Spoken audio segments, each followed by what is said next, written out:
First pitch, center field. Frelick was deep, coming on. He slides, it gets by. De La Cruz can fly. He storms to second. Churio gathers edge of the track. Windmill is on.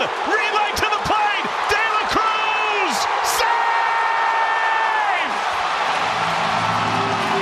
save! Welcome back to our series of 30 teams in 30 days, where I give us a different team to preview each day as we count down to opening day. We are 22 days away from first pitch, and today we're talking about the Cincinnati Reds. 2024 in the Queen City got off to a rather regal start, but then experienced an abrupt finish. Cincinnati went 77-85, 5 wins less than 2023, finished 4th in the NL Central ahead of Pittsburgh, and missed the playoffs for the 4th straight season.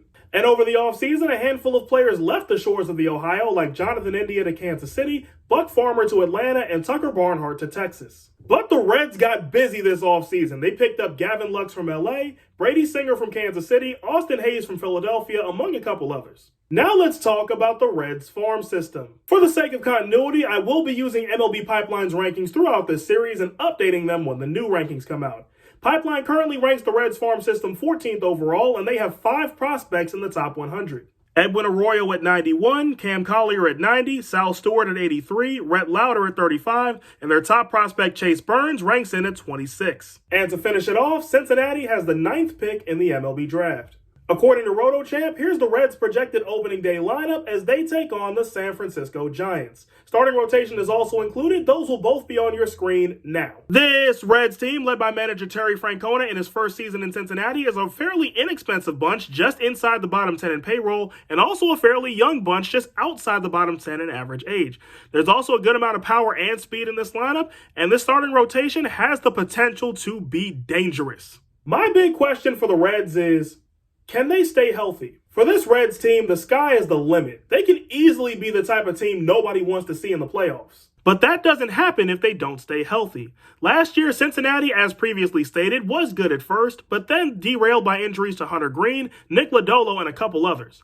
And before I go any further, I want to make it clear injuries are something that happens to everyone, and every team will have to deal with them to some extent.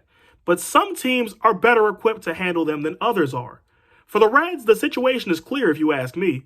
You stay healthy, you can easily contend for a wildcard spot and possibly the NL Central. Suffer too many injuries and you might need to start having some uncomfortable conversations. I hope the former for you, Cincinnati, because this team looks really fun, but that is the situation. My Reds hot take is Cincinnati finishes 3rd in the Central. Vegas sets the Reds win line at 79.5, but I'm going to take the under. So where are all my Reds fans at? Sound off in the comments. And for everybody else, did I get to your team? If I did, they'll be in the 30 Teams in 30 Days playlist, which will be found on my channel. But if not, don't worry, I will get to them. In fact, I may even be talking about them tomorrow. Only way to find out is leave a like and subscribe and come back tomorrow for the next installment. But until tomorrow, I'm the voice of Evan, and remember to always keep the vibes high.